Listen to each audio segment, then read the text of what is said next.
Qué lindo el Señor en medio de nosotros. Como dice la palabra, Jehová está en medio de ti, poderoso.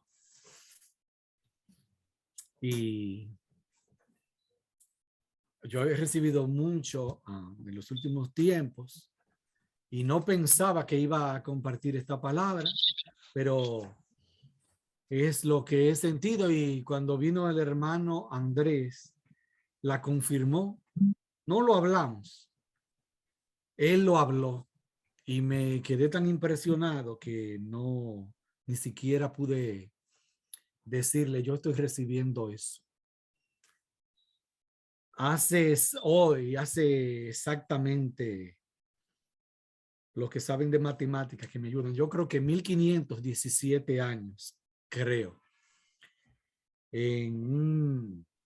en una ciudad alemana, un ministro de una de las iglesias tradicionales, de la mayor, de la más grande del planeta Tierra, tuvo la valentía de escuchar el llamado del Señor. La historia dice, sabemos que a veces se pone y se quita, pero eso es lo que se cuenta en la historia, que Lutero tenía una angustia muy grande, Martín Lutero, de quien estoy hablando, tenía una angustia muy grande y él iba subiendo una escalera que se suponía que cuando usted subía esa escalera en Roma, usted recibía indulgencias, o sea, perdones de Dios. Y él escucha esa voz en su interior, una palabra en el libro de los Romanos, algo que le retumba y algo que cambió la historia de la humanidad. No solo la historia de Alemania ni de Europa, sino del mundo entero. Él escucha una voz que dice, el libro de Romanos, ¿verdad? El justo por la fe vivirá. Y a través de esa palabra, yo duré mucho tiempo, yo personalmente, que yo no entendía lo que eso significaba. Hasta que entendí, imagínense, si una persona es justa, si un creyente es justo, pues se supone que viva de justicia, de sus obras. Pero Lutero recibió eso, lo que escribe Pablo en el libro de los Romanos.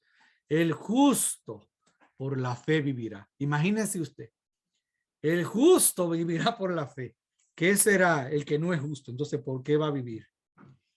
Y decía el hermano Andrés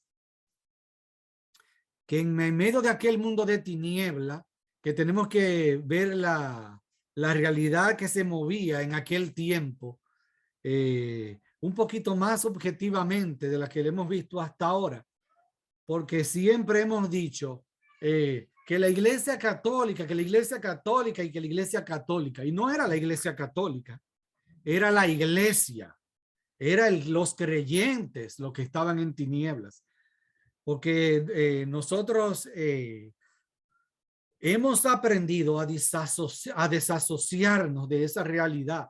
No fue la iglesia católica la que se desvió, fue la iglesia la que se desvió.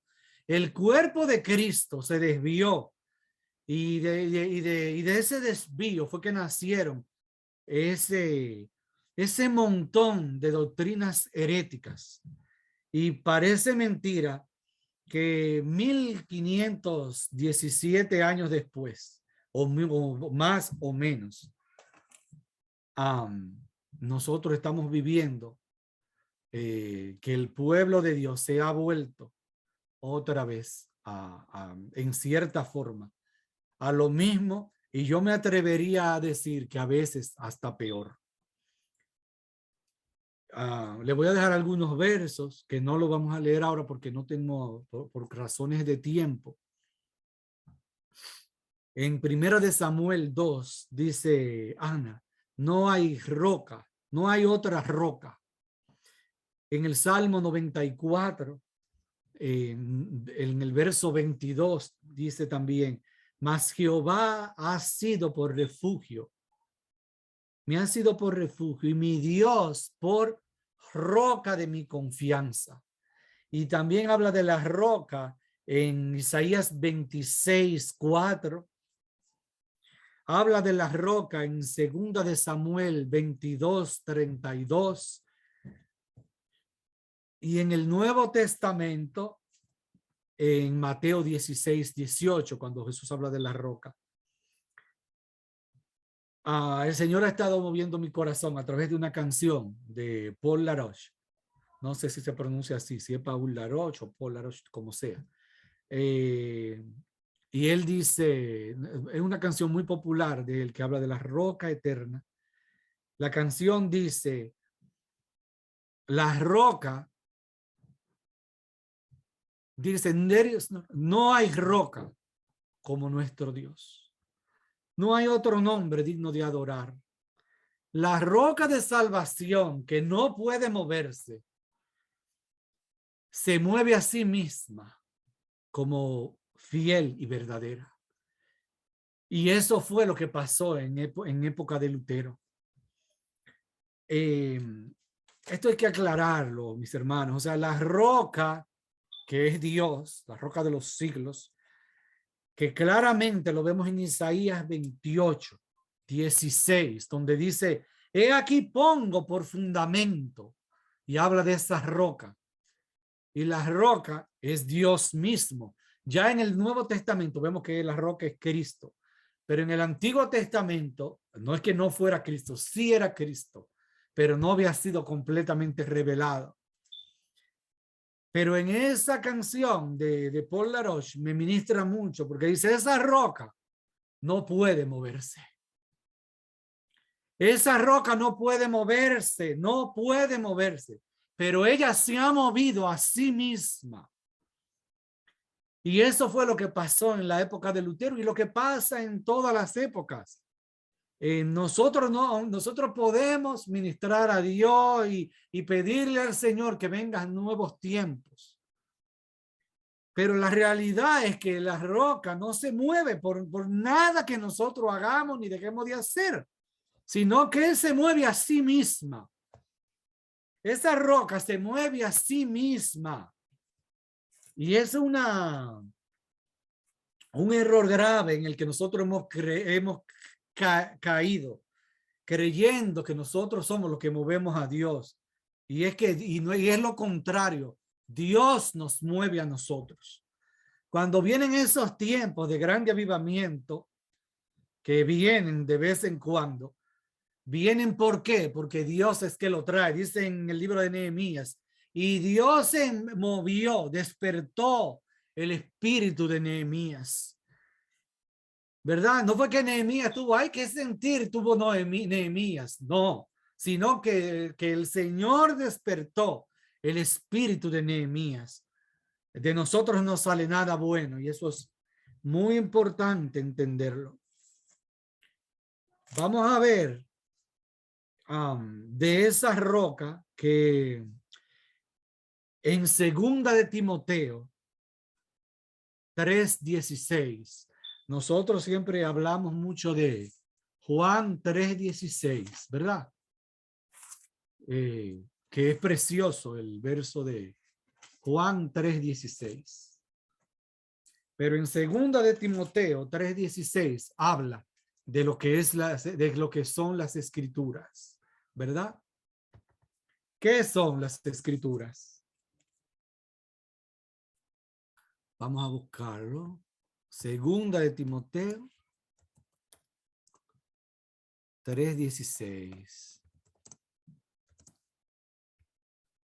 Dice de acuerdo a vamos a buscar en la Reina Valera, dice, toda escritura es inspirada por Dios y útil para enseñar, redarguir, para corregir, para instruir en justicia.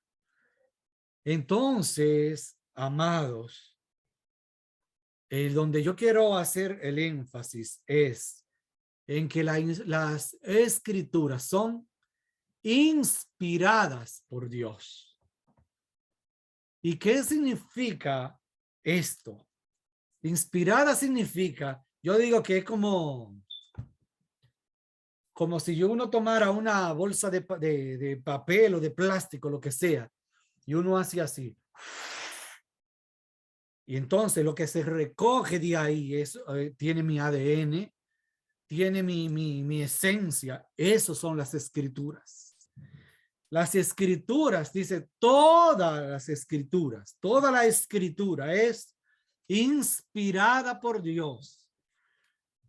Y todos nosotros tenemos hijos, sobrinos, hermanos, nietos, y tenemos gente que se relacionan con nosotros. Y este es un tiempo muy peligroso, donde las escrituras son altamente cuestionadas. Y este es un tiempo en el que nosotros tenemos que levantar el estandarte de nuestra fe. Nosotros no creemos que las escrituras son medianamente inspiradas. Nosotros creemos que las escrituras, toda la escritura, es ¿qué cosa? La intervención de Dios en la historia de la humanidad. Esas son las escrituras. La intervención de Dios. Hay una Biblia que se llama así: Dios habla hoy. Dios habla hoy. Y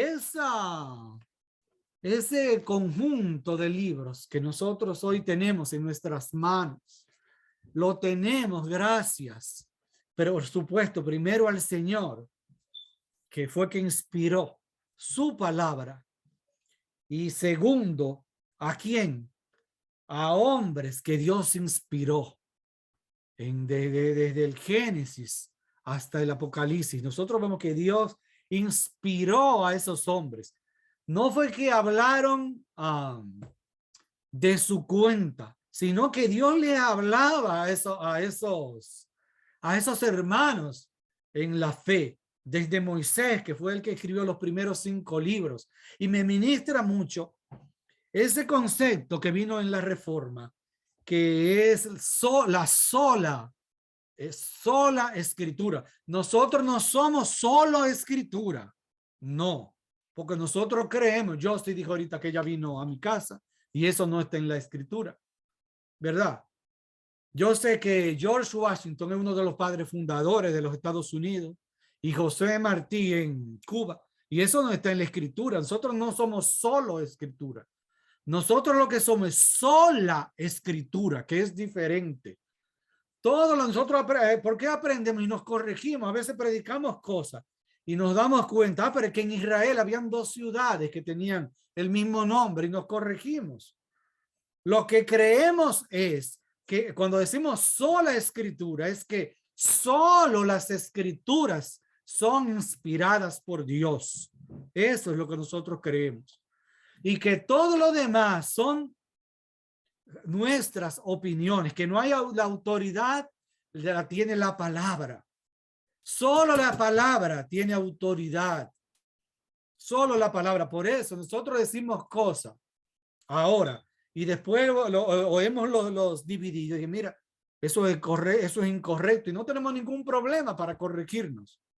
¿Por qué? Porque yo no tengo autoridad fuera de la palabra. Y si yo me equivoco fuera de la palabra, no tengo ningún problema en decir, mira, yo dije eso y eso no era bíblico. Sola escritura, ¿verdad? Y eso es lo que creemos, que sola escritura, que solo en las escrituras está contenido la palabra infalible, irrefutable, inerrante. O sea, la palabra del Señor no tiene equivocación, no tiene errores. Nosotros la interpretamos mal. ¿Cuántas veces nos pasamos nosotros? No sé si a ustedes les ha pasado, pero yo he pasado, por ejemplo, años creyendo una cosa y en secreto yo decía, ay, pero como que eso no me cuadra. Y a los años, entonces, leyendo un libro o leyendo la misma palabra, vienen las escrituras y se revelan. Digo yo, wow, mira lo que era que yo le estaba interpretando mal, pero las escrituras en ellas mismas son perfectas porque son inspiradas por Dios. Y cuando digo inspirada por Dios, no es de que, no es como a veces que está inspirado, no, no, es que viene del mismo Dios, del mismo aliento del Señor. Esto es algo tan sagrado que yo tengo aquí una nota y eso, por ejemplo, eso que voy a decir no está en la palabra, sino en otros libros, ¿no? Que nosotros no, porque nos dicen, ustedes no, rechazan los libros que no son canónicos. Nosotros podemos leer libros que no son canónicos, los libros que escriben los hermanos, y aprendemos muchísimo de ellos, pero no los reconocemos como autoridad. Pero para tener una idea de lo sagrado de lo que estamos hablando, me voy a referir a lo que pasaba con los escribas. Los escribas eran las personas que iban anotando las sagradas escrituras. Y ellos entendían a un nivel de conciencia increíble que eso era la palabra de Dios. Cuando hablaba eso, el oráculo de Dios. Y si alguien hablaba en contra de algo y no se cumplía en la antigüedad, ¿qué pasaba? Que esa persona moría apedreada. Era serio. Decir que Dios me habló y no se cumplía era algo muy serio. Los escribas tenían una costumbre y era que ellos, por ejemplo, ellos estaban escribiendo el espíritu de, y ahí van a escribir Jehová o Jehová o ya. ¿Saben lo que ellos hacían? Ellos se metían yo leí que se bañaban. No solo era que se bañaban, era que entraban en un ritual de purificación para escribir el nombre sagrado de Dios. Mira qué precioso. Era un peso tan grande que esta gente sentía para mencionar el nombre sagrado y para escribir el nombre sagrado. No es que nosotros ahora vamos a entrar en un baño de purificación, porque nosotros sabemos que ahora el ritual de nosotros es en Cristo. Pero yo traigo ese ejemplo como ilustración de la conciencia que tenían estos hermanos, de lo precioso y lo sagrado que era para ellos las escrituras, y dentro de las escrituras el nombre sagrado de Dios, que ahora yo digo se ha convertido eso en un relajo. Yo digo a las personas, un relajo, ¿y para dónde tú vas? Yo voy para tal lugar, en el nombre de Jesús, en el nombre de Jesús, y en el nombre de Jesús, y en el nombre de Jesús, y todo el mundo en el nombre de Jesús. ¿Y a dónde tú vas? Voy para qué sé yo, que y en el nombre de Jesús, como que se ha tomado a poco y no se tiene conciencia de lo que es el nombre de Dios y de lo sagrada que son las escrituras. Y las escrituras no se santifican en un altar. No es en el altar que la vamos a santificar, ni nada más cuando predicamos, sino que en el día a día santificamos las escrituras y las testificamos. Y una manera de testificar las escrituras es diciéndole a nuestra descendencia, a nuestros sobrinos, a nuestros hijos. Nosotros creemos que Dios habló a la humanidad a través de ese libro y que hombres y mujeres de Dios han dado sus vidas por esas escrituras. Y nosotros creemos que la palabra de Dios, la palabra, lo que Dios ha hablado, está ahí. Yo recibí esta mañana, cuando íbamos a entrar al grupo, que cuando alguien muere, no inmediatamente, porque no vamos a mentir, pero cuando alguien muere, ya que termina las honras fúnebres y cuando se termina ciertos días de duelo, ¿qué hay que hacer? Hay que repartir la herencia. Y yo hasta el día de hoy, no digo que no podrá aparecer, yo no conozco una persona que me haya dicho a mí, ay no, yo no quiero eso. Todo el mundo se empeña en, ¿y qué me dejó? Quizás tú no estás interesado en los bienes materiales de tus padres.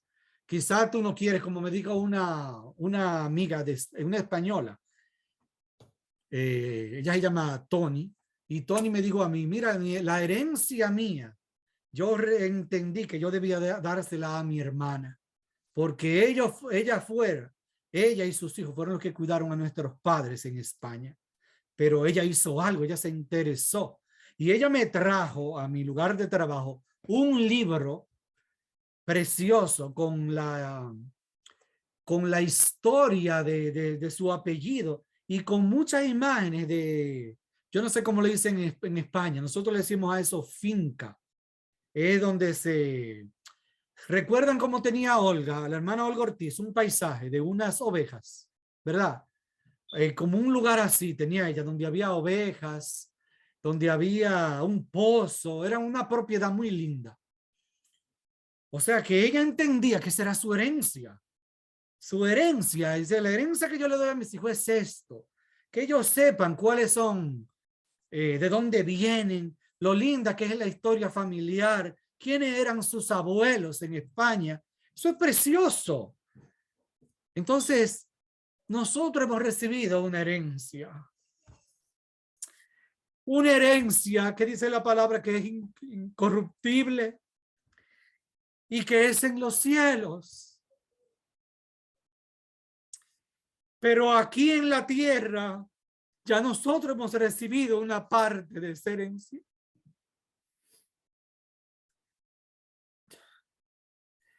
Y es parte de esa herencia. Yo he dicho, no lo he leído en ningún libro, pero eso lo he dicho para poder entender. Me he inventado que ha sido dividida en dos partes. Y la primera parte de esa herencia se llama la ley y los profetas, o sea, el Antiguo Testamento. Y la segunda parte se llama el Nuevo Testamento.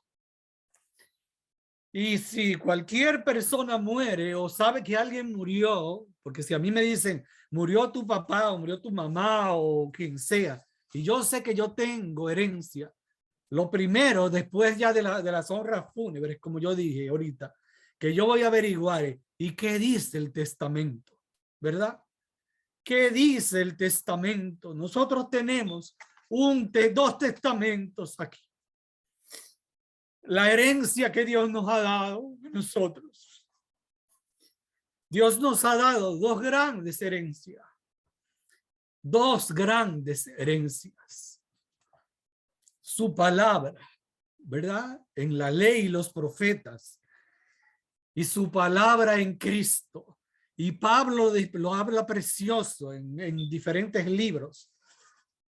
Más en los Romanos, cuando Pablo dice de un monte y de otro, ¿se acuerdan de eso?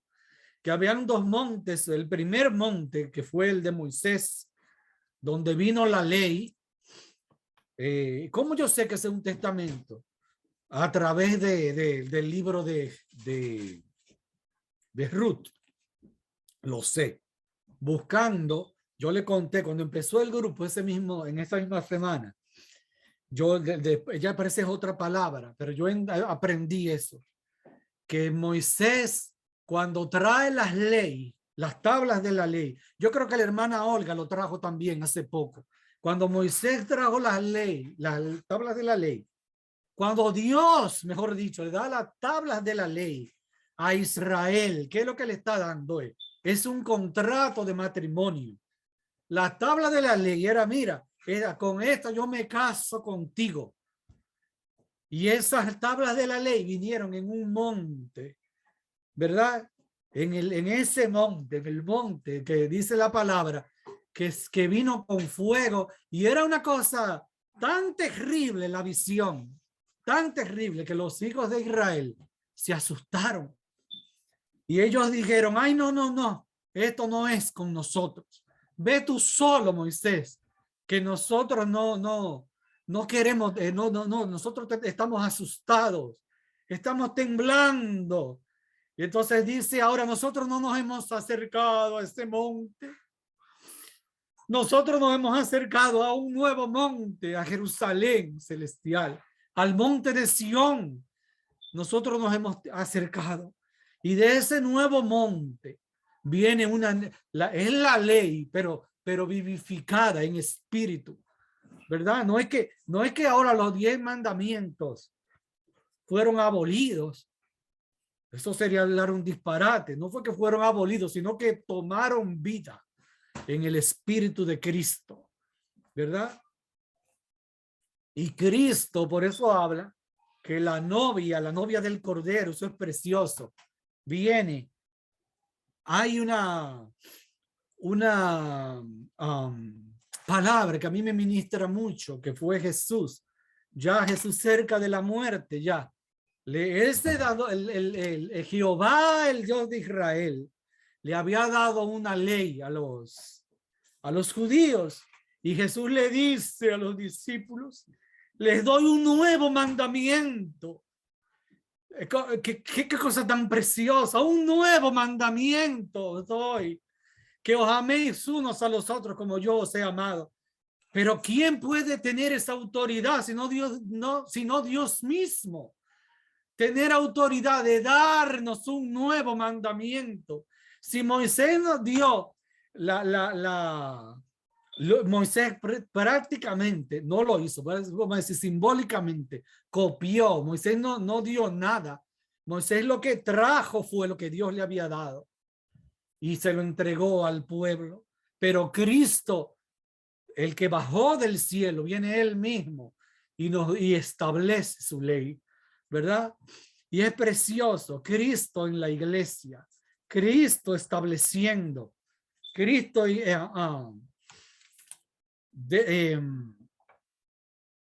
partiendo, repartiendo e impartiendo esta herencia tan preciosa que hemos recibido. Esto es una cosa preciosa, preciosa, lo que hemos recibido. Anoté aquí, bueno, no lo anoté, que Moisés, ¿se acuerdan? Cuando bajó del monte, el Señor le envía a que se cubra el rostro, o él se tuvo que cubrir el rostro a causa del brillo. ¿Por qué? Porque era tan grande el reflejo de la manifestación de Dios en aquel hombre, tan grande que hubo que cubrirlo. Y Moisés, dicen algunos escritos, que no iba a haber muerte. Moisés tuvo el Señor que decirle, bueno, ya se acabó tu camino en la tierra. Sin embargo, de Cristo, no dice que esto lo digo por si hay hermanos todavía que están luchando, parece mentira, dentro de la iglesia con la divinidad del Señor. Pero de Cristo lo que dice, ¿qué cosa es? Que lo veamos ya no con un velo como el que tenía Moisés, sino a cara descubierto. ¿Por qué? Porque Él es Dios. Por eso lo podemos ver a Él a cara descubierto. A cara descubierta. Y si vemos en la galería, es que se llama, en el Salón de la Fama de la Fe, me ministra mucho eso. Cuando dice por la fe y por la fe. ¿Por la fe en qué? Mis hermanos, por la fe en la palabra. Cuando hay un verso, yo trabajé eso en el grupo del hermano Rogelio hace un tiempo. Creo que está en el libro de Lucas. Creo que está en el libro de Lucas. Cuando el ángel se le aparece a María. Sí. Y le dice el ángel a María, el Señor es contigo, bendita entre las mujeres, ¿verdad? Pero ella cuando lo vio se turbó, ella no entendía, ¿verdad? ¿Qué salutación es esta? Entonces, vamos a ver dónde dice. No tengo el verso, después lo podemos buscar, pero sé que dice que el ángel le dice a María, bendita. No, ya sí la tengo, sí. En Lucas 1, en el verso 43, vamos a tenerlo de nuevo, ¿verdad? Dice, bienaventurada la que creyó, porque se cumplirá lo que fue dicho por parte del Señor. Y yo no había nunca visto eso, nunca yo había visto eso. Porque a mí lo que me habían enseñado, que María era bienaventurada, porque había cargado a Jesús, porque había sido la madre del verbo, todo eso, lo cual es real, eso es una maravilla. Todo eso muy lindo, pero la bienaventuranza grande de María es, dichosa tú que has creído. La bienaventuranza grande de María fue que creyó. María fue bendita porque creyó. Nuestra fe. ¿Y qué significa bendito? Bendito significa pleno, lleno, completo, ¿verdad? El que cree es un dichoso, es un pleno, es uno que está lleno, pero no es lleno según lo del hombre, sino es Dios que lo llama así, ¿verdad? Dios nos llama bienaventurados. Qué lindo. Bienaventurado. Ahí dice bienaventurado, pero en lo otro dice bendita tú. En otra parte, no sé dónde, ¿verdad? Y ahí María profetiza precioso. María, María, la madre de Jesús, hace una profecía hermosa, hermosa, exaltando la grandeza del Señor. O sea que María también tomó de esta parte. Tú sabes que decimos el otro día, yo nunca tampoco lo había entendido. Por eso es tan lindo que estos grupos se graben, porque escuchando a Olga también el otro día, a veces uno ve el grupo, por ejemplo, y hay, por ejemplo, 6 hermanos, 10 hermanos, 20, 100, y piensa que eso, pero el alcance que tienen estos grupos después es precioso. Y oyendo a Olga, digo, se me abrió el entendimiento, digo yo, pero mira qué precioso, Marta y María. Yo nunca había entendido eso y le digo, Tati, pero mira esto, Marta y María, las dos estaban en la obra, porque yo había entendido que Marta no, que Marta lo que estaba era haciendo oficio, ¿verdad? Y que María lo que estaba era atendiendo al Señor. Pero eso estaba yo conduciendo y le digo, pero mira, pero Marta también estaba trabajando en la obra, estaba sirviendo, cocinando en la iglesia, sirviéndole a los hermanos, haciendo, ¿qué? Arreglando los controles, haciendo cosas en la obra. Estaba sirviéndole a la obra. Pero hay una parte de la herencia que es mejor. Y esa parte es estar a los pies del Señor. Esa parte de la herencia es mucho más preciosa. Y esa es la parte que nosotros deseamos y que tenemos que desear día a día. En un mundo donde todo es cuestionado, a mí tengo compañeros que me cuestionan, que se burlan de mi fe y todavía tú estás creyendo en eso. Todavía tú estás creyendo en eso y tú todavía crees que eso es verdad. Y nosotros, eso está excelente. Eso a mí, de verdad, que eso a mí no me da ni frío ni calor. Que saquen a Dios de la escuela, que lo saquen de donde sea. Eso no es ahí no es que está el problema grave. El problema grave está en la iglesia. ¿Qué cree la iglesia? Porque en ningún momento la Biblia dice que es el mundo que va a anunciar a Cristo. La palabra dice que la iglesia es la que va a anunciar a Cristo. Dice Jesús, vosotros sois sal de la tierra. Y si la sal no sala, Entonces lo que hay que coger es botarla. No sirve. Hay que botar la sal. Si no sirve, hay que botarla, ¿verdad? Entonces no tenemos que estar tan preocupados que si quitaron o que dejaron de quitar. Aunque claro, no digo que no sea algo, un concern, es algo que sí, que trae una incomodidad. Ni modo que celebremos. Quitaron la Biblia, vamos a celebrar. No, es algo que lo lamentamos, pero no es la mayor preocupación. Dios es conocido, es en Judá. Es ahí que tiene que establecerse la palabra.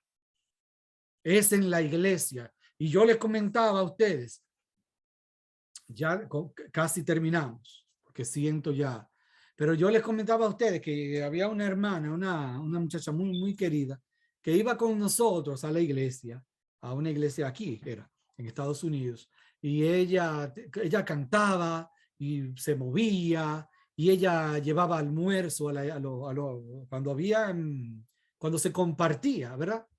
Y ella cantaba y tocaba el pandero y se sabía los coros y levantaba los brazos y oraba y leía la Biblia. Y yo sé que yo le he contado esto, pero siento que debo contarlo de nuevo.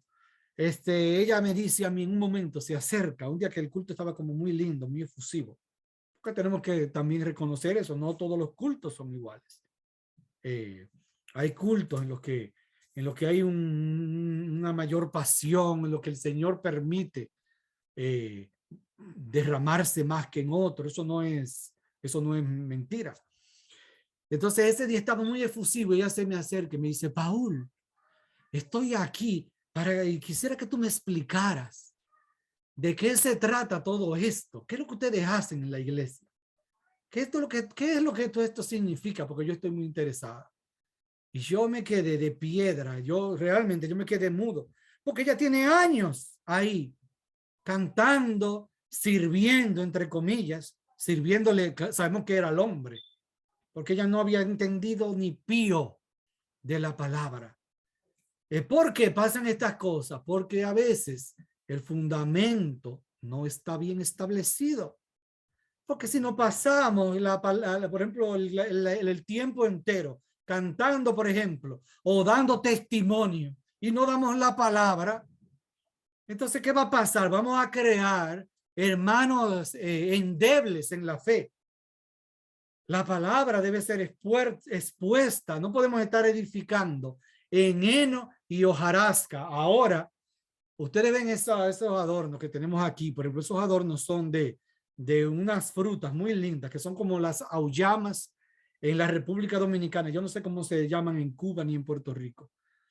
A nosotros se llama auyama, eso se da mucho. Junto con eso se da un heno. El heno es una Calabaza. paja. Exacto. Calabaza. Calabaza, exacto, también le decimos así. Y se da junto con eso unos campos de heno. En España, por ejemplo, en una ciudad que se llama Pravia, hay un heno y con eso se hace un jabón, que es de hecho, dicho sea de paso, mi jabón favorito, heno de Pravia. Precioso, un olor maravilloso. El heno tiene muchos usos, pero si usted edifica en heno, en esa paja, en esa hierba, el edificio, ¿qué le va a pasar? Se va a desmoronar. No se puede edificar en paja, porque el viento la sopla y se va. Entonces tenemos que edificar en fundamento sólido para que no nos pase como esa muchacha, ¿verdad? Que no entendía. Ella no sabe, ella está ahí porque ella se sentía acogida, porque la iglesia es bonita, porque qué lindos son los cantos. Pero esos cantos son lindos. Ay, me llegan al alma. Me llegan al alma. Al alma me llegan, a la mente, pero no produce nada. ¿Por qué no produce nada? Porque no ha sido expuesta la palabra. Si la palabra no se expone, entonces nos vamos vacíos, nos vamos secos.